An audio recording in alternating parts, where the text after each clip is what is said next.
आज हम biomedical instrumentation से हेतु ईसीजी इलेक्ट्रॉनिक्स के बारे में जानेंगे। ईसीजी इलेक्ट्रॉनिक्स का मतलब इसमें जो एम्पलीफायर हम काम में ले रहे हैं जिसका कि इनपुट इम्पीडेंस हाई होना चाहिए, जिससे कि लोडिंग इफेक्ट नहीं हो, हाई गेन हो उसका, और CMMR common mode rejection ratio भी हाई रहा। तो ये जो इस टाइप का है कि आपने ईसीजी में हम स्ट्रिप चार्ट रिकॉर्डर काम में लेते हैं और पावर एम्पलीफायर काम में लेते हैं, लेकिन जो मेडिकल इलेक्ट्रोड्स इसमें काम में लेते हैं उससे जो सिग्नल प्राप्त होते हैं वो लो वोल्टेज के सिग्नल प्राप्त होते हैं, जिनको हम एम्पलीफाई करना आवश्यक समझते हैं। तो हमें प्री एम्पलीफायर काम में लेना पड़ता है। तो देखते हैं हम कि जो डायरेक्ट कपल एम्पलीफायर है उसका इनपुट इम्पीडेंस हाई होता है, उसका हाई गेन होता है, उसको काम में ले सकते हैं, लेकिन उसमें डिसएडवांटेज ये रहता है कि उसमें ड्रिफ्ट ज़्यादा रहता है, जिससे कि उसको नहीं लेते काम में। तो हम यहाँ एक डिफरेंशियल एम्पलीफायर की स्टेजेस काम में लेते हैं। इसके लिए ईसीजी प्री एम्पलीफायर स्टेज जिसको कहते हैं, जो कि 0.5 मिलीवोल्ट से 5 मिलीवोल्ट की रेंज में जो हार्ट के और इलेक्ट्रिक पोटेंशियल हमें प्राप्त होते हैं उनको एम्पलीफाई करने के काम में आते हैं। और फ्रिक्वेंसी रेंज जो 0.05 हर्ट्ज से 100 हर्ट्ज तक की होती है उनकी।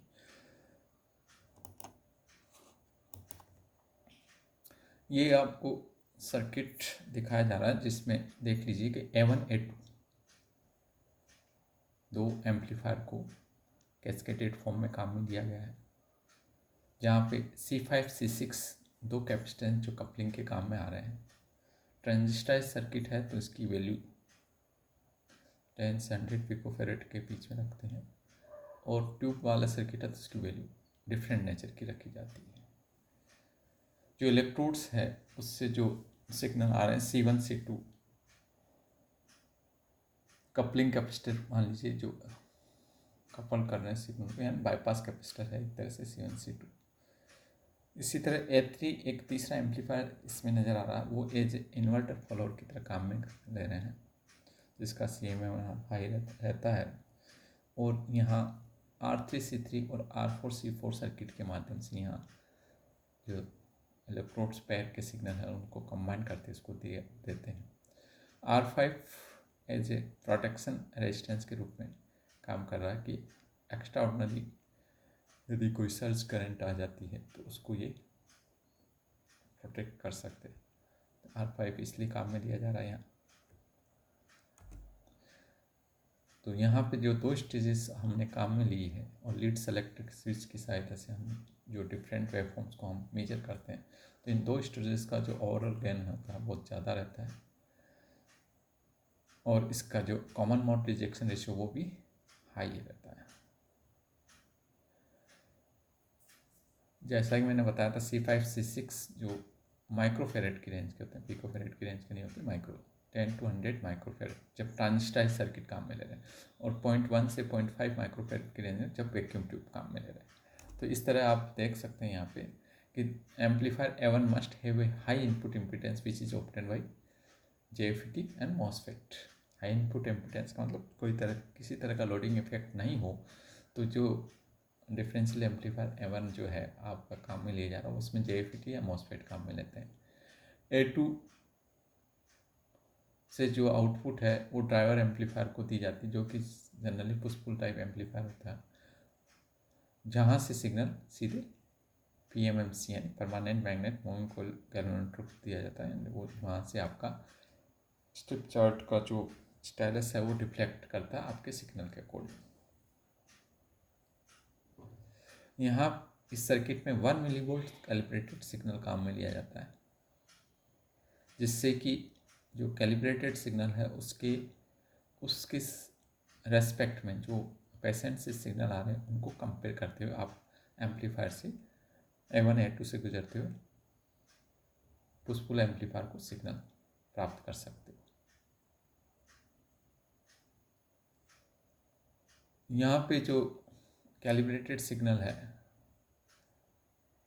वो यह तो किसी बैटरी से प्राप्त कर सकेंगे या वोल्टेज डिवाइडर सर्किट से प्राप्त कर सकते हैं, जो कि एक डीसी रेगुलेटेड सप्लाई से काम में लेते हैं। C1 C2 जो है बाईपास RF सिग्नल कैपेसिटेंस है,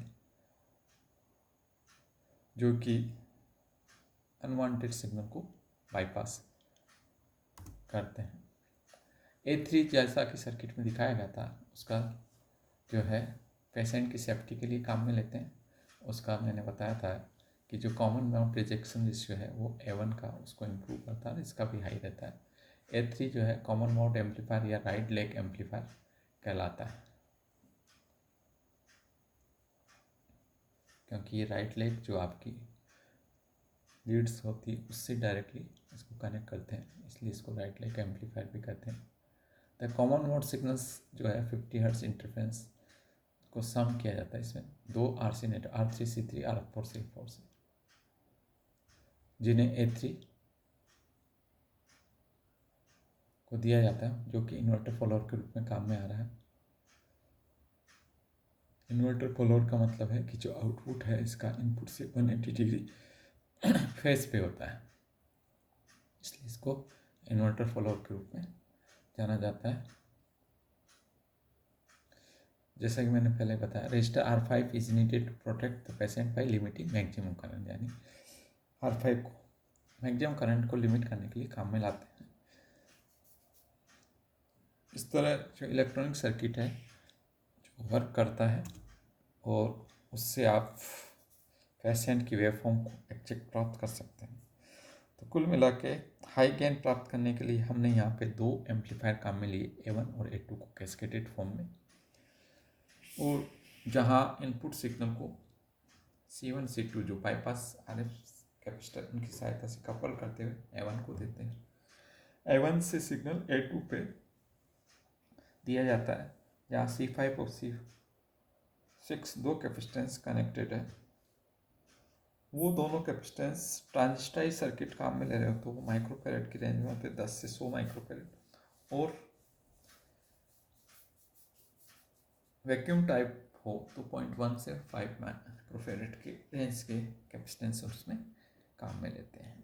A3 जो CMMR को इम्प्रूव करता है, उसका दो तरह का काम होता है। एक तो ये A1 पे CMMR को इम्प्रूव कर रहा है, और यहाँ पे जो R3 C3 और R4 C4 जो सर्किट है उस पर कॉमन मोड सिग्नल को A3 को देते हैं, और ये एक एज ए इन्वर्टर फॉलोअर की तरह काम करता है, क्योंकि इसकी जो आउटपुट है वो इनपुट के सापेक्ष 180 डिग्री फेज पे रहती है, इसलिए इसको इन्वर्टर फॉलोअर सर्किट के रूप में जाना जाता है। और यहाँ पे जो R5 रेजिस्टेंस है इस सर्किट के अंदर, R5 रेजिस्टेंस जो पेशेंट के प्रोटेक्शन के लिए लगाया गया है, यदि किसी तरह से कोई अनवांटेड मैक्सिमम करंट फ्लो कर जाती है तो उसको सर्किट और पेशेंट दोनों को प्रोटेक्ट किया जा सके। तो इस तरह हमने इलेक्ट्रॉनिक सर्किट्स में डिफरेंशियल एम्पलीफायर की स्टेजेस को पढ़ा, जिससे कि जो वीक सिग्नल है 0.5 मिलीवोल्ट से 5 मिलीवोल्ट की रेंज में जो लो वोल्टेज सिग्नल प्राप्त होते हैं पेशेंट से, और जो फ्रीक्वेंसी रेस्पॉन्स जो लोअर फ्रीक्वेंसी रेस्पॉन्स है, लोअर लेवल का फ्रीक्वेंसी सिग्नल है, उस फ्रीक्वेंसी रेस्पॉन्स को मेंटेन करते हुए लो लेवल वोल्टेज सिग्नल को एम्पलीफाई किया जा सके, इसलिए हमने यहाँ पे डिफरेंशियल एम्पलीफायर काम में लिए, जिसका कि इनपुट इम्पीडेंस हाई रहता है। हाई इनपुट इम्पीडेंस रखने के लिए यहाँ पे JFET या MOSFET ट्रांजिस्टर काम में लिए जाते हैं, और हाई इनपुट इम्पीडेंस का जैसा कि आप जानते हो कि वो लोडिंग इफेक्ट नहीं हो, इसलिए इनपुट इम्पीडेंस हाई रखा जाता है। दो एम्पलीफायर A1 A2 को कैस्केडेड इसलिए किया गया कि आपको हाई गेन प्राप्त हो सके, और प्रोटेक्शन के रूप में A3 एम्पलीफायर को काम में लिया गया, जो कि कॉमन मोड रिजेक्शन रेशियो को बढ़ाए और पेशेंट को प्रोटेक्शन दे, मशीन भी प्रोटेक्टेड रहे। सेम यहाँ पे 1 मिलीवोल्ट कैलिब्रेटेड सिग्नल जो है आप लगाते हैं, जिसके रेफरेंस में या जिसके कंपैरिजन में हम पेशेंट से प्राप्त सिग्नल को कंपेयर करते हुए स्टेप चार्ट डिकोडर पे प्राप्त करते हैं। इस तरह ये एक इलेक्ट्रॉनिक सर्किट जो है ईसीजी की आपने पढ़ी, या जिसको सिलेबस में ईसीजी इलेक्ट्रॉनिक्स के रूप में लिखा गया है, जिसको जाना। Thank you.